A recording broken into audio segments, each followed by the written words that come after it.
दिल्ली की रानी। एक थी रानी। क्योंकि राजा की मौत एक हादसे में हो गई थी, रानी को ही राज्य संभालना पड़ रहा था। रानी का नाम था रानी रश्मिवती। रानी ईमानदार थी और प्रजा की सेवा में लगी रहती थी। एक दिन उसके दरबार में 3 नौजवान आए, रमेश, सुरेश और दिनेश। कहो, क्या सहायता कर सकती हूँ मैं तुम्हारी? हम आपके दरबार में काम करना चाहते हैं ताकि जनता की सेवा कर सके। लेकिन अभी तो तुम्हारी उम्र बहुत छोटी है। तुम लोगों को तो अभी अपनी पढ़ाई पर ध्यान देना चाहिए। हमारा मन पढ़ाई में नहीं लगता। माता पिता को लगता है कि हम किसी के लायक नहीं है और हम साबित करना चाहते हैं कि हम लायक हैं। उत्साह बहुत अच्छा है, मगर अभी उम्र कच्ची है तुम लोगों की। अरे उम्र से क्या होता है रानी जी? शास्त्रों में लिखा है कभी किसी के ज्ञान को उसकी उम्र के आधार पर नहीं देखना चाहिए। बात तो सही है तुम्हारी। और अगर सच में तुम अगर ये संकल्प करके आए हो कि तुमको यहाँ काम करना है, तो पहले परीक्षा देनी पड़ेगी। 3 परीक्षा, एक शारीरिक परीक्षा, एक बुद्धि की परीक्षा और एक देशभक्ति की परीक्षा। और ये क्या है? वो मंत्री महोदय तुम्हें समझा देंगे, हमारे पास समय नहीं है। अगर तुम लोग तैयार हो तो बताओ। हाँ, हम तैयार है किसी भी परीक्षा के लिए। मैं भी तैयार हूँ कुछ भी कर गुजरने के लिए। तो ठीक है मंत्री जी, आप इन तीनों की परीक्षा कल से ही शुरू कर दीजिए। जो आ गया रानी साहिबा। अगले दिन से ही तीनों की परीक्षा शुरू हो जाती है। पहले शारीरिक परीक्षा, यानी किस में कितना है दम, ये देखेंगे हम। क्योंकि शरीर में दम होगा तभी तो प्रजा की सेवा में दम लगा पाओगे। हमें क्या करना होगा? वो पेड़ दिख रहा है, जो सबसे पहले चढ़ेगा उस पे दरबार में नौकरी पाने के अवसर उसी के बढ़ जाएंगे। मैं चढ़ता हूँ। अरे रुको रुको, गिनती गिनने दो। 1, 2, 3। 3 की गिनती के बाद रमेश और सुरेश भागकर पेड़ के पास गए, मगर दिनेश आराम से पेड़ के पास गया। जैसे ही रमेश और सुरेश आधे पेड़ तक चढ़ गए, दिनेश ने उन दोनों की टांग पकड़ के उन्हें नीचे गिरा दिया और खुद पेड़ पर चढ़ गया। दिनेश की जीत हुई। अरे लेकिन इसने बेईमानी की। बेईमानी नहीं की, बुद्धि लगाई। शरीर के दम के साथ दिमाग में भी दम होना चाहिए। क्यों मंत्री जी? हाँ, बात तो तुम्हारी सही है। लेकिन बात अगर बुद्धि की है तो बुद्धि की असली परीक्षा हम कल लेंगे। शाम को जाकर मंत्री रानी को सब बता देते हैं। यानी दिनेश उन सब में ज्यादा होशियार है। जी रानी साहिबा। अगले दिन तीनों की बौद्धिक परीक्षा का समय होता है। आज हमें क्या करना है मंत्री जी? थोड़ा सब्र करो, कल जल्दबाजी में ही हारे थे तुम। सही कह रहे हैं मंत्री जी। अरे तू क्यों ज्यादा बोल रहा है? तू भी तो हारा था ना कल। ए दिनेश, ज्यादा होशियार मत बन। अरे लड़ो मत। आज की परीक्षा पर ध्यान दो। आज की बौद्धिक परीक्षा में ये कुछ बोरे हैं, कुछ में नमक है और कुछ में रुई। जिसको जो ले जाना है उठा लो। देखते हैं कि कौन जल्दी से कोई भी एक बोरा नदी के उस पार लेकर जाता है। समय शुरू होता है अब। तीनों बोरों की तरफ बढ़ते हैं। सुरेश, नमक की बोरी भारी है, ले जाने में मुश्किल होगी। हाँ, सही कह रहा है, रुई हल्की है, हम दोनों रुई लेकर चलते हैं। अरे भाई, मैं तो नमक लेकर जाऊंगा। रमेश और सुरेश ये सोचकर हंसते हैं कि आज तो दिनेश हार ही जाएगा। दौड़ शुरू होती है।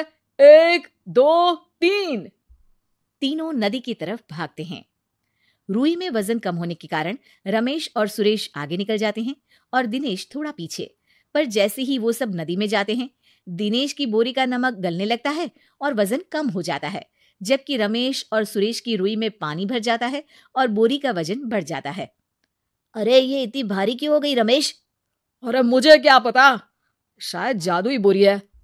अरे लगता है कि हम बेवकूफ बन गए। बने नहीं हो, तुम हो ही बेवकूफ।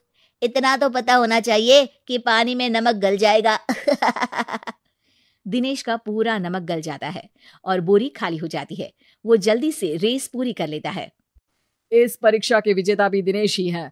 उसने दिमाग लगाकर दिखा दिया कि वो बौद्धिक परीक्षा में भी रमेश और सुरेश से आगे है। अब कल तुम्हारी देशभक्ति की परीक्षा होगी, जो स्वयं रानी मां लेंगी। रात को फिर मंत्री रानी के पास जाकर बता देते हैं कि आज की परीक्षा में कैसे दिनेश ने अक्लमंदी दिखाई और बौद्धिक परीक्षा में भी उसी की जीत हुई। अरे वाह, दिनेश तो हमारे बहुत काम आ सकता है। हम उत्साहित हैं कल की परीक्षा के लिए। वो तो ठीक है रानी साहिबा, लेकिन हमने सुना है कि पड़ोसी राज्य का राजा आकाशदीप हमारे राज्य की सीमा में घुसपैठ कर रहा है। ये तो चिंता की बात है, हमें जल्द ही कुछ करना चाहिए। अगले दिन रमेश, सुरेश और दिनेश अपनी आखिरी देशभक्ति की परीक्षा के लिए दरबार में आते हैं। प्रणाम रानी साहिबा। नमस्कार रानी जी। प्रणाम रानी माँ। हमने तुम्हारी परीक्षा पर गौर किया। दिनेश आगे हैं। हम तुम तीनों में से किसी दो को ही दरबार में काम दे सकते हैं। किसी एक को आज जाना होगा। तो देशभक्ति की परीक्षा के लिए तैयार हो? पूरी तरह से। मैं तीनों से एक ही सवाल करूंगी। जिसका जवाब सबसे सही लगेगा उसे तो नौकरी मिल ही जाएगी। फिर दूसरे सबसे सही जवाब देने वाले को भी काम मिलेगा। आप लोगों का समय शुरू होता है अब। ज्यादा सोचने का समय नहीं होगा। जो मन में पहली बात आए उसका जवाब दे। तो सवाल यह है कि तुम इस मिट्टी के लिए क्या कर सकते हो? मैं इस मिट्टी को साफ रखूंगा। यहाँ के लोगों के भोजन की कमी को मैं पूरी करूंगा। मैं यहाँ के लोगों को गले लगा लगा के उनको खुशी दूंगा रानी माँ, और गरीबों के लिए घर बनवाऊंगा। मैं इस मिट्टी के लिए किसी की जान भी ले सकता हूँ रानी माँ। मंत्री, दिनेश को एक तलवार दो। जी रानी जी। दिनेश, पड़ोसी राज आकाशदीप की जान तुम्हारे हाथ में है। जाओ, अपना काम पूरा करो। आज रात को तुम उस पर हमला करोगे जब वो सो रहा होगा। दिनेश वहां से चला जाता है। रानी माँ, ये आपने क्या किया? अभी किया नहीं है मंत्री जी। आप आकाशदीप को संदेशा भिजवाओ कि पड़ोसी देश का एक कातिल रात को उन पे हमला करेगा और दिनेश को पकड़वा दो। अरे, ये आप क्या कह रही हैं? और क्यों कर रही हैं आप ऐसा? राजा को लगेगा कि हमने उसकी मदद की, उसकी जान बचाकर। वो हमारे राज्य का पीछा छोड़ देगा और हमारा एहसानमंद हो जाएगा। और दिनेश का क्या होगा? इस राज्य को दिनेश जैसे शातिर और लड़ाकू लोगों से ज्यादा जरूरत है ऐसे लोगों की जो लोगों को खाना खिलाने की और खुश करने की बात करे। और ये गुण सुरेश और रमेश में है। इन्हें नौकरी दे दो। दिनेश बहुत चतुराई से नौकरी हड़पना चाहता था, जिसके लिए उसने रमेश और सुरेश जैसे दोस्तों का भी नुकसान किया। पर रानी ज्यादा चतुर निकली। उसने एक तीर से दो निशाने लगाए। दिनेश जैसे खूंखार युवक को राज्य से बाहर करवा दिया और पड़ोसी राजा आकाशदीप को अपना एहसानमंद कर लिया। पूरा दरबार रानी की जय जयकार कर रहा था।